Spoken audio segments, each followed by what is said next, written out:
A mesa diretora da Câmara dos Deputados decidiu, não acatar um destaque apresentado pelo Partido Novo, aquela PEC do orçamento de guerra para destinar recursos do fundo eleitoral para o enfrentamento da Covid-19. Aí eu observando aqui o Twitter, o deputado Marcel Van Hatten, do Partido Novo do Rio Grande do Sul, escreveu o seguinte, postou ali um vídeo: urgente, um golpe na Câmara dos Deputados, estamos em uma ditadura, um golpe em curso.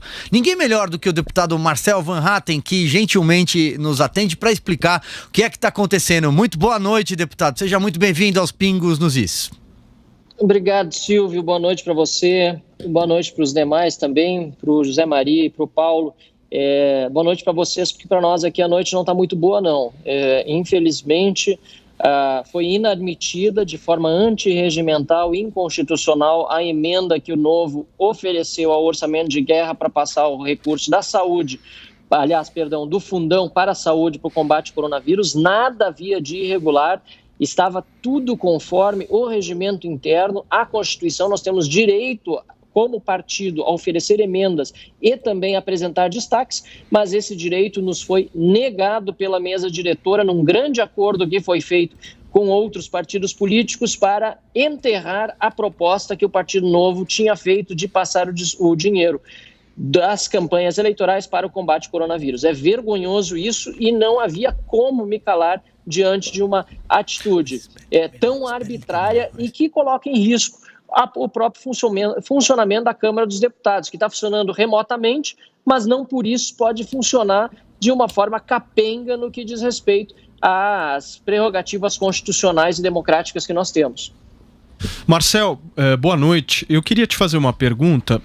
Eu acho que fica cada vez mais claro que a discussão que nós estamos tendo no país em relação a essa transferência do fundo eleitoral e partidário para a saúde não é uma discussão política nem orçamentária, é uma discussão de caráter. Nós estamos falando aqui de caráter, nós estamos falando aqui de índole. São valores, princípios absolutamente fundamentais para quem está querendo fazer política nesse país.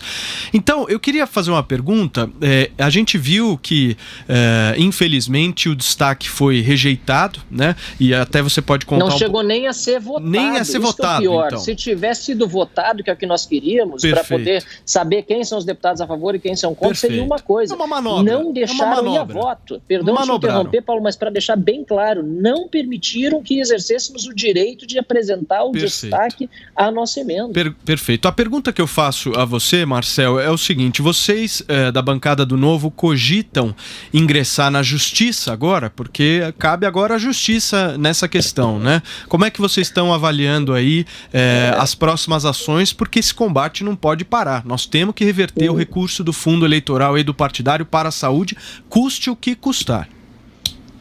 Nós não debatemos ainda essa questão da judicialização. Nosso líder Paulo Ganimi está no plenário. Aliás, a sessão está ocorrendo aqui. Estou olhando no outro celular aqui se por acaso vai ser chamada alguma votação nesse momento, porque, enfim, vocês estão fazendo o programa ao mesmo tempo em que está ocorrendo aqui a sessão plenária, e nós vamos sim deliberar sobre uma possibilidade de judicializar. Agora, nós entendemos que quando a gente entra no STF é para buscar, de fato, justiça, não para buscar interferência de um poder no outro. Não é esse o caso. Aqui o que ocorreu foi uma injustiça com os brasileiros representados pelos parlamentares do Partido Novo e outros parlamentares, porque muitos outros queriam votar essa questão, e essa injustiça precisa ser corrigida e talvez o remédio seja, de fato, buscar essa judicialização. Agora, nós podemos também trabalhar politicamente aqui na casa para ver se em uma segunda oportunidade, quem sabe numa sessão na semana que vem, de outra forma nós poderemos pedir que se paute este assunto separadamente da PEC do orçamento de guerra, já que o argumento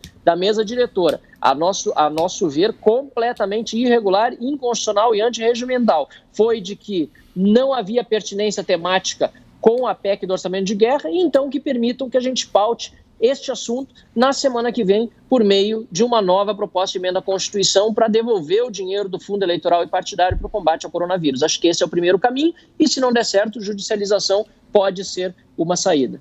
Perfeito. Zé Maria Trindade, passo aí a bola para você então com um questionamento ao deputado Marcel Van Hatten.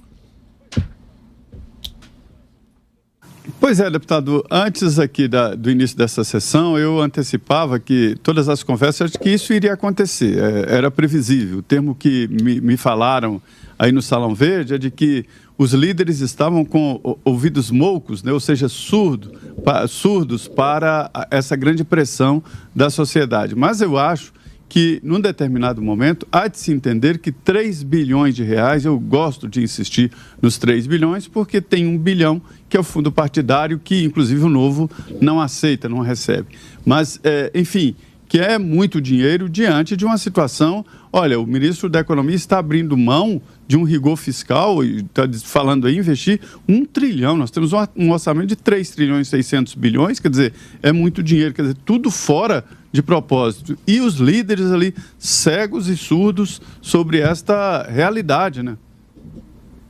Perfeito. E isso demonstra como, lamentavelmente, estão distantes daquilo que a sociedade tem pedido, porque nos últimos dias a pressão cresceu e tem sido cada vez mais forte para que esse recurso seja revertido ao combate ao coronavírus. Então, quer dizer, a gente vive já uma pandemia causada por um vírus que, enfim, desde a gripe espanhola de 1918 não abalou o mundo como tal. Uma crise que está agora entrando também na economia de forma muito forte e não se percebe, pelo menos da classe política, por parte de muitos deputados, o mínimo de empatia com a população que sofre, está perdendo seu emprego. Aliás, Maria, quero aproveitar e dizer que outro problema que nós estamos vendo aqui, só mudando um pouco a pauta, mas que eu acho tão grave quanto esses outros, é a soltura indiscriminada de bandidos lá no meu Rio Grande do Sul. Desde o dia 17 de março, mais de 3.400 presos foram soltos sob o argumento de que eles estavam sujeitos a contrair o vírus por causa dessa pandemia, baseados numa resolução, uma recomendação, do Conselho Nacional de Justiça. Isso é um absurdo total. Estamos sofrendo por causa da saúde, por causa da economia e agora por causa da insegurança pública. Sinceramente, querem deixar o país de ponta cabeça e alarmar ainda mais uma população que exige das suas autoridades, nesse momento, justamente serenidade e responsabilidade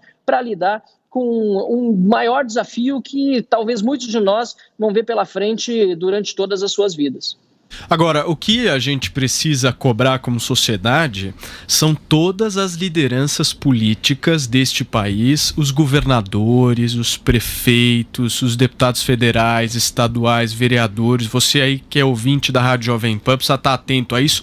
Quem é que vai se posicionar contra esse absurdo? Porque dizer que, olha, nós estamos fazendo várias ações aqui, o coronavírus e tal, e aí você vê prefeito indo na rua ajudar o povo, governador, e na hora de falar do fundão, sabe o que eles fazem? Se calam.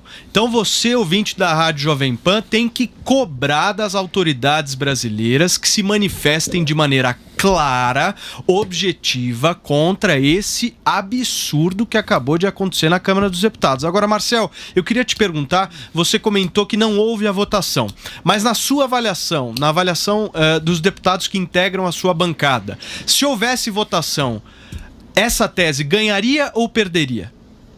Não sei dizer, mas eu tendo a pensar que poderia vir a ganhar. É claro que o quórum aqui é qualificado, são necessários 308 votos para se tratar de emenda constitucional, 257, que é a maioria simples, seria mais fácil, mas a repercussão e a pressão está tão grande que nos permite, inclusive, ponderar que provavelmente os líderes não quiseram que houvesse esta votação aqui, porque sabiam que poderiam perder o dinheiro do fundo partidário. Por isso, é preciso, sim, você falou muito bem, que haja pressão, porque o que eles mais querem é isso, silêncio, que não se fale mais sobre esse assunto, que ninguém trate disso, que a Câmara não vote e que se esqueça. Sinceramente, o que mais nós temos que fazer nesse momento é o que nos resta, barulho, para poder pautar de fato essa questão aqui na Câmara dos Deputados e tantas outras que precisam ser levadas a voto e que não são, justamente porque acham que o brasileiro não está atento à política. Está sim, e a Jovem Pan tem feito um excelente trabalho, por isso fiz questão de, mesmo em processo aqui na Câmara dos Deputados de votação, no plenário, que está aqui do lado, eu estou no restaurante dos deputados, vazio, evidentemente, por causa do coronavírus, mas estou aqui para conversar com vocês, porque sei da importância de levar esse assunto o máximo possível ao conhecimento do público e não parar de fazer barulho. Perfeito, deputado. E a gente agradece. Eu vou passar a palavra para o Zé Maria Trindade numa última pergunta, porque, como o senhor acabou de dizer, o senhor está interrompendo a sua atividade parlamentar num momento importante, né? Porque tem tanto dinheiro aí nesse fundo eleitoral que podia estar servindo para ajudar as pessoas, que poderia estar servindo no combate ao coronavírus, mas não, né? Quando a farinha é pouca, o meu pirão primeiro. E deputado gosta disso, não todos, claro, não estou generalizando, afinal de contas estamos conversando com mas nem todos são sérios quanto o senhor. Diga lá, Zé Maria Trindade, para fechar. Olha, Silvio, assim, no raio-x é o seguinte, o deputado Van Hatten sabe que não ganharia. A estratégia política dele, de guerrilha política, louvável, é o seguinte, mostrar a cara e as entranhas da política e do Congresso, colocar as digitais de quem é a favor desta verba maluca aí de investir 3 bilhões nas mãos de políticos. Mas era importante que todos mostrem a cara. Esta é a verdadeira nova política. E o deputado do Partido Novo tem esta pegada, que é isso aí, mostrar a cara. Eu defendo e mostro a cara. Eu queria, deputado, que o senhor fizesse uma avaliação desta guinada necessária para alguns, ou para a maioria, da política econômica do governo, né? De antes deixar a economia fluir, privada, e agora esse investimento maciço, forte do governo, do Estado na iniciativa privada. Como é que o senhor vê essa guinada? Uma guinada necessária, infelizmente, por conta da situação a que nós mesmos chegamos, e tem sido no mundo todo assim. Como vocês sabem bem, eu sou liberal, faço parte de um partido que defende ideias liberais, defende a menor intervenção possível do Estado na economia e na vida em sociedade. Afinal de contas, nós acreditamos que o indivíduo, o cidadão, vocês que estão assistindo, todo mundo, todos os brasileiros precisam buscar as suas próprias felicidades e ter instrumentos para isso sem que o Estado precise ficar atrapalhando as nossas vidas. E por isso mesmo nós temos essa predileção por deixar o mercado atuar com liberdade. O mercado, as pessoas acham que eu estou falando de bolsa de valores, de enormes números e tal. Não, a gente está falando das pessoas mais simples que no dia a dia batalham para ter o seu pão na mesa e que sem nenhum auxílio do Estado, porque nem pedem isso, não estão correndo atrás disso, querem elas mesmas mostrar que elas podem sozinhas conquistar a sua felicidade. Essas pessoas muitas vezes não são respeitadas por quem está na política. Nós defendemos isso. Contudo, numa situação de grande crise, que é o que acontece numa guerra ou numa pandemia, que são situações raras, nessas situações o mercado para de funcionar. A gente está vendo isso, o mercado está parando de funcionar, a economia está parando, as pessoas estão ficando desempregadas, não há mais transações comerciais como ocorriam antes. Neste momento, o Estado precisa atuar e, por isso, o ministro Paulo Guedes, que é um liberal raiz, entende muito bem disso, inclusive Hayek, que é um dos principais teólogos do liberalismo, falava muito sobre isso, como o Estado deveria agir em tempos de guerra. O ministro Paulo Guedes entende bem também que é preciso resgatar principalmente as pessoas mais vulneráveis e, por outro lado, o quanto antes achar uma saída para esta crise econômica que vai se abater sobre todos nós. Eu queria dizer também ainda que não são só os políticos, apesar de, obviamente, não vamos generalizar, muito político bom, mas não são só eles, ou muitos deles que pensam no próprio umbigo, não. A gente está vendo exemplos muito negativos de gente, por exemplo, da elite do funcionalismo público nesse momento, que está esperneando porque não quer dar a sua contribuição num momento de crise como esse, dizendo que não pode viver com 10% a mais do salário durante 3 meses, tendo a garantia que vai continuar empregado depois desses 3 meses. Por exemplo, o Novo apresentou outra emenda para que quem receba acima do teto do INSS e não esteja ligado às funções de segurança e de saúde, contribua um pouco também nesse momento, porque o dinheiro vai acabar. A iniciativa privada parando do jeito que está parando, não vai ter sequer condição de pagar imposto. E tem muita gente, principalmente insuflados por sindicalistas que ganham fortunas de dinheiro, começando a dizer que não poderiam abrir mão de 1 centavo sequer. Então o egoísmo, infelizmente, impera por parte de muitos, e nós precisamos, nesse momento, buscar a solidariedade de todos. Que bom que o brasileiro é um povo solidário, que bom que tantos bons exemplos também estão sendo dados de quem está fazendo máscara em casa, de quem está fazendo doações para entidades que antes tinham muitos apoios e hoje estão perdendo por conta da crise. Que bom que a gente vai passar por cima dessa crise, apesar de certos egoísmos e certas atitudes mesquinhas, como essa que aconteceu hoje, de impedir que nós votássemos a destinação do fundão para o combate ao coronavírus. Perfeito. Deputado Marcel Van Hatten, do Partido Novo do Rio Grande do Sul, mais uma vez obrigado, bom trabalho aí. Imagina, eu agradeço mais uma vez, parabéns pelo trabalho de vocês, sempre à disposição, e já vou voltar lá para o plenário agora. É isso, olha só, antes de seguir para a próxima pauta, eu espiando aqui o que o pessoal comentava no chat nessa entrevista com o deputado Marcel Van Hatten, algumas pessoas me perguntaram o que é mesa diretora, que vocês tanto se referem, mesa diretora para lá, mesa diretora para cá. Bom, a mesa diretora é aquela elite da Câmara dos Deputados. Logo depois da eleição, os deputados fazem uma eleição interna para escolher os seus representantes nessa mesa. É a mesa de comando, que comanda as principais secretarias, as principais ações da casa, comandada pelo presidente, no caso, Rodrigo Maia. Depois tem lá o primeiro secretário, segundo secretário, terceiro secretário. Cada secretaria tem uma função. Determinada secretaria, por exemplo, cuida das residências dos deputados, outra da emissão dos passaportes diplomáticos, outra, salvo engano, é a segunda, a corregedoria, né, que responde por ações, analisar determinados desvios de conduta de alguns deputados. A gente citou a mesa diretora agora porque a mesa decidiu não acatar um destaque apresentado pelo Partido Novo que visava pegar esse dinheiro do fundo eleitoral,